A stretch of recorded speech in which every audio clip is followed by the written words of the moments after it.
I accidentally found a tiny kitten on the road. The moment I saw her, I froze. She was curled up on the cold ground, so small, so dirty, her fur matted with dust.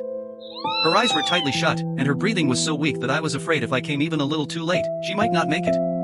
I gently picked her up. Her body was ice cold, fitting completely in the palm of my hand. She was so tiny, so fragile, like a little life that had been forgotten by the whole world. When I brought her home, I didn't dare bathe her right away. I only used a warm towel to wipe her gently, little by little, then wrapped her in something soft. After being cleaned, she was still very weak, but at least she was no longer lying out there on the street. She finally had a warm place to begin again. On the second day, she still slept most of the time. Her tiny body barely had enough strength to move. I fed her milk drop by drop, slowly and carefully, just hoping she could swallow a little more. Every time I saw that she was still breathing, my heart felt a little lighter. On the third day, she was still silent. She curled up inside the towel, her little nose moving gently with each breath. Sometimes she stayed still for so long that I had to lean in close just to check if she was still breathing. Those were the moments that scared me the most. On the fourth day, for the first time, she gently held onto my hand. That tiny paw touched me so softly, but to me, it was the first sign of hope.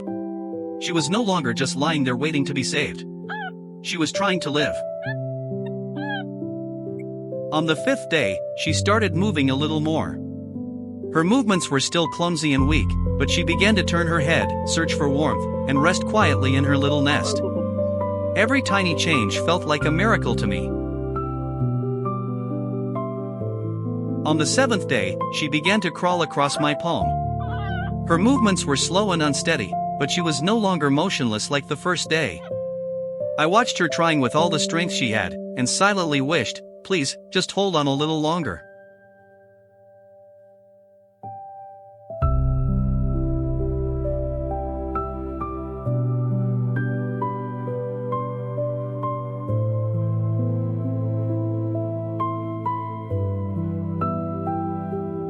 On the eighth day, she started looking for my finger.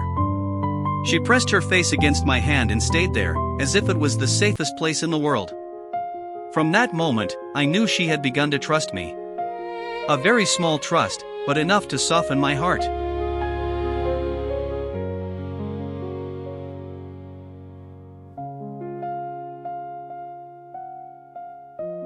On the ninth day, she became more curious about everything around her.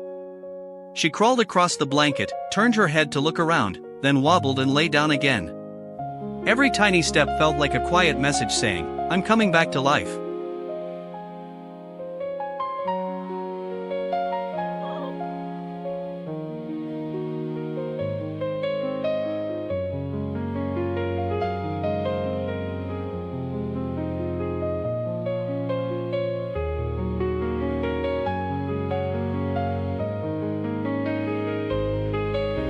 On the 10th day, she drank from the bottle better than before. The sound of her drinking was very soft, but to me, it was the most beautiful sound. Because it was not just the sound of a kitten drinking milk. It was the sound of life. And then the 11th day came. She lifted her little face and looked at me. Her eyes had opened more, her tiny pink nose was still there, her face was still so young, but she had become so much stronger. 11 days ago, she was curled up on the road. Cold, dirty, weak, and almost abandoned. 11 days later, she could drink, crawl, search for warmth, and look up at me. I once thought I was the one who saved her.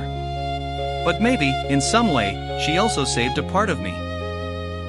She taught me that life sometimes begins again from the smallest things. A warm towel. A drop of milk. A hand that refuses to let go. And a heart patient enough to wait. What saved her was not a miracle in a single moment.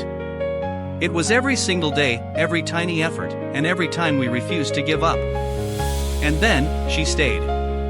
So small, so fragile, but so strong. From a kitten forgotten on the side of the road, she slowly began to hold on to this world.